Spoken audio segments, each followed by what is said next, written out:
Saya divonis oleh psikiater mengidap anxiety, gelisah yang berlebihan gitu ya. Kemudian saya selalu merasa cemas kalau bertemu banyak orang, takut pergi sendiri. Tetapi Quran surah Al-Anbiya 83, alhamdulillah kecemasanku berkurang. Pertanyaannya, bagaimana caranya supaya anxiety itu tidak pernah kambuh lagi? Gini, Quran surah ke-51 ayat 49. Wa min kulli syai'in khalaqna zawjaini la'allakum tadhakkarun. Segala hal itu aku ciptakan, kata Allah, berpasangan, supaya engkau sadar cuma aku yang tidak punya pasangan. Sehat lawannya apa, Bu? Sakit. Senang lawannya apa? Sedih. Gelisah lawannya apa? Tenang. Maka kalau ada kegelisahan, kecemasan berlebihan, apa yang disebut dengan anxiety ini, maka cari lawannya. Apa lawannya? Tenang. Amalan apa yang banyak memberikan ketenangan, itu terapinya. Apa dalam Quran, ayat-ayat dan amalan yang membantu menghadirkan ketenangan? Satu, saya tulis cepat. Dan saya sudah pernah sampaikan ini, dan alhamdulillah insya Allah banyak manfaatnya. Satu, Quran surah 13 ayat 28. Amalannya dua, Quran surah ke-20 ayat 14. Tiga, Quran surah ke-4 ayat 103. 4, Quran surah ke-15 ayat 9. 5, Quran surah ke-54 ayat ke-17, 22, 32, 40. Ini untuk anxiety atau kecemasan berlebihan. 1, Quran surah 13 ayat 28. Perhatikan kalimatnya. Pelan-pelan, Bu. Ibu kalau gelisah, cemas itu adanya di hati atau di fisik? Dari hati baru mengalir ke pikiran, kan? Baik, perhatikan bagaimana cara menenangkan hati sehingga pikiran ikut tenang. Ini langsung dari Allah. Ala bidzikrillahi tatma'innul qulub. Kata Allah, ala, yakinkan pada dirimu. Fokus. Ala itu harful istikhbar wa taukid, huruf yang berfungsi membuka informasi dan meyakinkan. Jadi kalau ibu ingin tenang, ada yang divonis cemas berlebihan, anxiety, pertama kata Quran mesti yakin dulu nih. Lawan itu yakinkan pada diri. Bidzikrillahi, dengan banyak meningkatkan zikir kepada Allah, tatmainnul qulub, dampaknya ke hati memberikan ketenangan. Jadi rumus cepat menghilangkan kegelisahan, obat yang pertama kata Al-Quran, zikrullah. Apa obatnya? Amalan zikrullah ada 4. Amalan zikrullah ada 4. 1, saya lompat dulu ke yang paling cepat, yang paling gampang, yang paling mudah. Quran surah ke-4 ayat 103.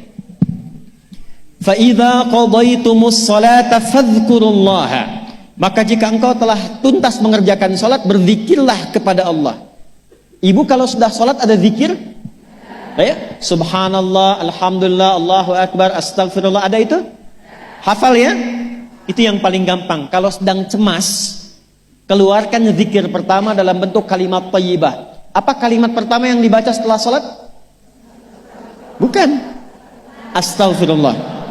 Assalamualaikum warahmatullah. Assalamualaikum warahmatullah. Astaghfirullah. Astaghfirullah. Astaghfirullah. Allahumma antas salam wa minkas salam. Tabarakta ya dzal jalali wal ikram. Kalau ingin agak panjang, boleh. Ada yang versi panjangnya. Ya astaghfirullahalazim alladzi la ilaha illa huwal hayyul qayyum wa atubu ilaih. Baca 3 kali. Allahumma antas salam wa minkas salam wa ilaika ya'udus salam. Fahayyina rabbana bis salam wa adkhilna al jannata daras salam. Tabarakta ya dzal jalali. Yang pertama versi singkat, yang kedua digabung dengan doa versi panjang. Kalau sedang gelisah, bacakan cepat, tapi harus yakin, karena kalimat Qurannya mesti yakin. Astagfirullah, astagfirullah, astagfirullah. Jangan cuma di lisan sambil ingat Allah. Enggak, ini nggak main-main ya, ini nggak main-main. Jadi begitu sedang gelisah, cemas berlebihan, merasakan cemas, anak gimana belum datang, astagfirullah. Tapi sampaikan ke jiwa, ingat Allah, astagfirullah. Astagfirullah. Sampai terjadi perubahan dalam hatinya, merasakan ketenangan. Astagfirullah, astagfirullah. Kalau itu belum tuntas, ambil wudu. Amalkan yang kedua, Quran surah ke-15 ayat yang ke-9. Inna nahnu nazzalna dzikra wa inna lahu lahafidhun. Dengan keagunganku aku turunkan Al-Quran itu sebagai zikir. Nah, Quran disebut oleh Allah sebagai zikir. Di antara fungsinya memberikan ketenangan pada jiwa. Ibu kalau sedang cemas, istighfar, masih ada sisanya wudu, ambil mushaf menghadap kiblat. Baca, Bu. Apa yang terjadi? Nanti akan terjadi Quran surah ke-8 ayat kedua. Saya belum tuliskan karena ini detailnya. Innamal mu'minuna alladzina idza dzukirallahu wajilat qulubuhum wa idza tuliyat 'alaihim ayatuhu zadathum imana wa 'ala rabbihim yatawakkalun. Sepanjang ada insan beriman, kata Allah, dia dibacakan kepadanya Quran atau bahkan dia membaca sendiri, akan ada getaran pada jiwanya, meningkat imannya, tersambung hubungannya dengan Allah. Yang paling dahsyat, ibu ambil wudu, buka mushaf, baru dibuka mushafnya, kok tiba-tiba ayatnya sesuai dengan apa yang kita rasakan. Kadang terjadi begitu. Lu tiba-tiba ibu baca aja ibu baca. Tapi bacanya bukan cuma di lisan, sambungkan lisan dengan kolbu. Kalau tahu, cari surat-surat yang sesuai dengan kebutuhan. Misal, maaf ya Bu ya, ada yang menganggap misalnya ibu nggak punya kelebihan, ditinggalkan oleh teman, dikecilkan bahkan oleh pasangan sendiri, buka surat Ad-Duha, buka surat Al-Insyirah, 2 aja dulu. Baca dengan tulus, mengalir ke hati. Begitu ibu bacakan Wad-Duha wal-laili idza saja ma wadda'aka rabbuka wa ma. Perhatikan, rasakan surah itu diturunkan untuk ibu. Karena begitulah cara baca Quran. Kata para ulama, kalau kita ingin merasakan kenikmatan baca Al-Quran, rasakan saat baca, surat itu diturunkan untuk kita. Maka cara bacanya akan beda. Wadduha, demi segala kenikmatan yang telah aku berikan kepadamu, seperti engkau nikmat merasakan cahaya duha, aku bersumpah. Walaili idza saja, dan demi semua kesulitan yang kau rasakan sekarang seperti gelapnya malam. Ma wadda'aka rabbuka wa ma qala. Hei, tanamkan pada hatimu yang paling dalam, aku tidak akan pernah meninggalkanmu dan engkau tidak seperti apa yang orang-orang lain katakan. Kalau ibu rasakan baca Quran seperti itu, hilang gelisah. Masih ada lagi kegelisahannya, menghadap ke arah kiblat, tunaikan sholat. Sholatnya apa saja? Sesuai dengan waktunya. Kalau duha, duha.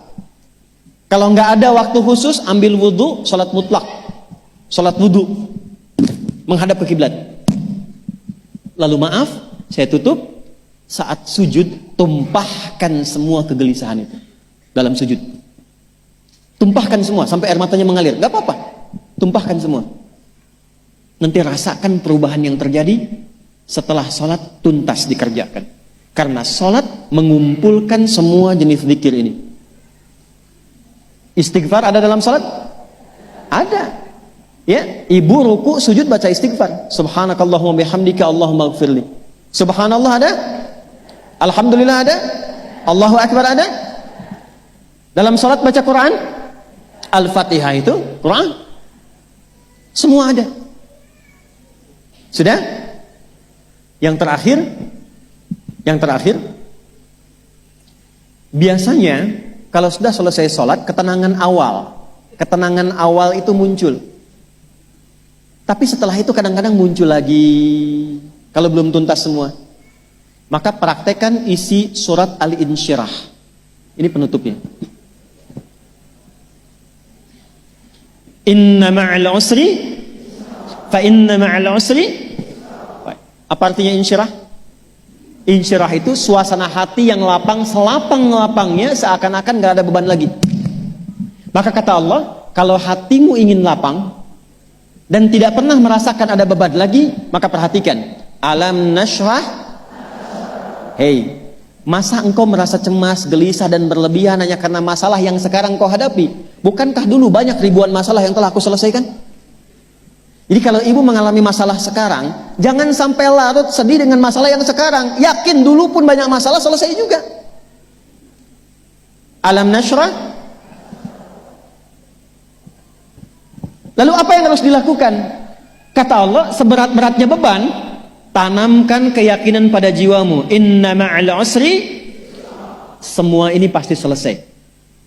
Pasti ada solusinya. Pasti selesai. Inna ma'al usri yusra, itu bahasa singkatnya begini, pasti selesai. Pasti tuntas. Yakin Allah sudah jamin pasti tuntas. Jelas? Jadi kalau sedang punya persoalan, yakinkan pada diri kita masing-masing, ini pasti selesai. Insya Allah ada solusinya. Nggak mungkin Allah titipkan kalau saya tidak sanggup menjalaninya. La yukallifullahu nafsan illa, maka lakukan yang ini dan secara kontinu. Terapinya ini aja. Terapinya ini aja. Gelisah lagi, zikir lagi. Gelisah lagi, buka Quran. Sampai itu hilang, tapi itu tidak akan pernah hilang kalau ibu nggak yakin bisa mengatasinya. Karena itu hurufnya dibuka dengan ala, yakinkan, itu hilang. Jelas?